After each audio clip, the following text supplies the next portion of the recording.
It kind of started in the group chat, you know? Yeah. And it's like, we used to talk about football, we used to always argue about football, and there wasn't really anybody at the time doing anything remotely similar in Australia. Hey, I'm Ethan, I'm with Samuel today, star of Let 'Em Shoot TV podcast, killing it, from Canberra. So bro, tell me, how did Let 'Em Shoot start, Let 'Em Shoot? It kind of started in the group chat, you know? Yeah. And it's like, we used to talk about football, we used to always argue about football, and there wasn't really anybody at the time doing anything remotely similar in Australia. And so for us, it was kind of like, I guess just doing something that you enjoy, which made it easy, and then putting it out to the public because obviously we enjoy it, so we thought other people might enjoy it too. So that's kind of really how it started.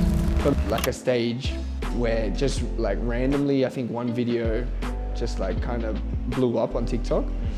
And then bro, just from there, like just skyrocketed. But dealing with no views and like not much engagement it definitely takes a toll just because you're doing so much work. But like I said before, like as long as you enjoy doing it, it makes those times easier. Because if you don't enjoy doing it, then you'll never be able to get through like harder periods. For me, the football stuff, I want it to always be there because it's like something that I've always done. And yeah, exactly. But I think it is important for us to like venture out and do stuff outside of football. Yeah.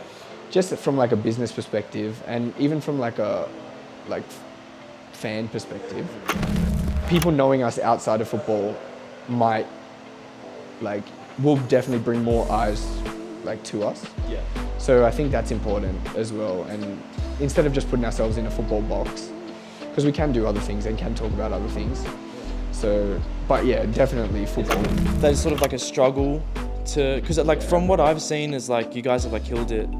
Even with the JD Sports and the Adidas and the Nike collabs, it's still there's still that correlation to it. For sure. So it definitely makes it a lot harder to get brand work and to get deals when we're just in football, especially in Australia, because there's not too much yeah, exactly. There's not really too much budget for football content in Australia. Yeah. So there's not too many brands who need football content. So when there is, it's good that we are involved in football because a lot of the time they'll come through to us, but it's not too often, and especially when there's not a big tournament like the World Cup or Women's World Cup or something in the year. So this year, it makes it a lot more difficult to get work. So having other avenues and types of content definitely help. Me, because you enjoy doing something, it's easy to put in work. So for us, it was we enjoy it, even when we weren't getting any views or not getting anything, we still enjoyed doing it because it's, so that's how we kept going. Yeah. Did you feel because I know Canberra struggles with it as well, bro, and sort of why I started this thing in the first place, sort of enigma, that you can't succeed in Canberra. And I feel did you, when that Chunks video was posted, because I know I was whoa, these guys are, live down the road from me, bro, live 10 minutes from me, these guys are meeting Chunks and stuff. Do you think that's when people really started to pick up and notice? Well, it's kind of funny. I think this happens with a lot of people, but I feel as though when people see you all the time, so people in Canberra, it's they're less whoa, that's cool. It's more so I don't know, I really don't know what it is. For instance, I work in literally the city in Canberra. Yeah. And people will rarely come up to me and be oh yeah, I know. But obviously a lot of people know what I do. Yeah. But they'll rarely come up to me and be oh, that's cool. Yeah. Whereas if I'm in Sydney or Melbourne, then it's bro, it's a lot of people and all the time. The frequency is crazy. Yeah. And so it's kind of it's a bit weird. I don't know, maybe it's something to do with a mindset in Canberra. Yeah, that's what I was gonna ask. Why do you think that is, bro? I'm not sure. And I was speaking to Nick Kyrgios because he comes into Foot Locker, and I was speaking to him and he was saying Canberra is probably the only city where he can sit and people don't come up to him, nobody talks to him about it. A lot of celebrities and stuff have to move, and musicians move out of their hometown, and then to get love, and to get recognition. So maybe it's like people like kind of don't want to see you as like, It's a thing of like, they want to see you do well, but not better than them. yeah, maybe that's what it is. And they're like, we're all so happy to see like other people that you don't know do well, like outside of, from like somewhere else. You think like, obviously you're a very driven person, always looking to move on to the next thing. Do you feel like that's something that came from your parents, that drive? I think in different aspects, because my parents aren't really like, they're not like creative people, or like they didn't like pursue like something that they really enjoyed. So I think for me it's but I can see that obviously they came here when they were like almost 18, and so what they've been able to do in like they both really couldn't speak English at all, and what they've been able to do in general, that has given me more like kind of like if they can do that with nothing, then I can do with everything that I've been given. Like I should be able to do something. And so that kind of keeps me going, and definitely like I know for my brother as well.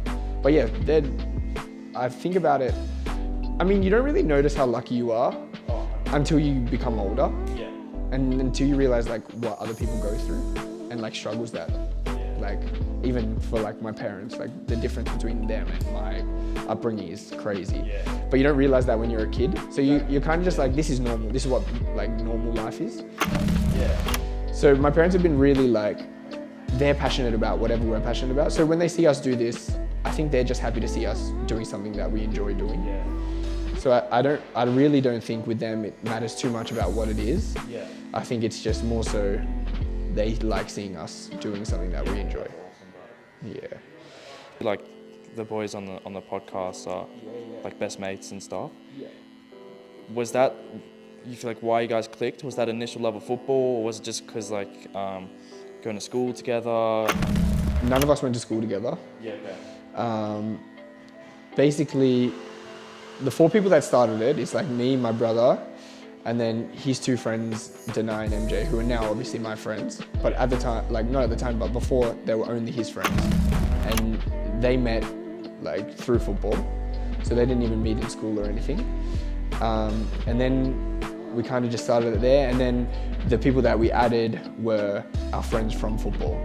So Tom came through, because obviously he would be great for the show.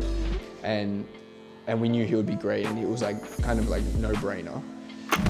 Bud has become like, he's kind of like one of like the fan favorites. He's like, how passionate when he's a mate. I just remember when Chelsea were really struggling these past few years, dropping down to like 12th and 13th, just like seeing him on the podcast every week. Bro, so he's amazing, and we never thought like he would do what he does on the show. But one day we were looking for more guests, like more people to have on, and I was just like, because we were playing for the same football team at the time, and I was just like, should we just like get him on and just like try it? And he was down, and then he did it, and honestly, we've never looked back. Like he's become like a staple. He's probably been on the most episodes of anybody.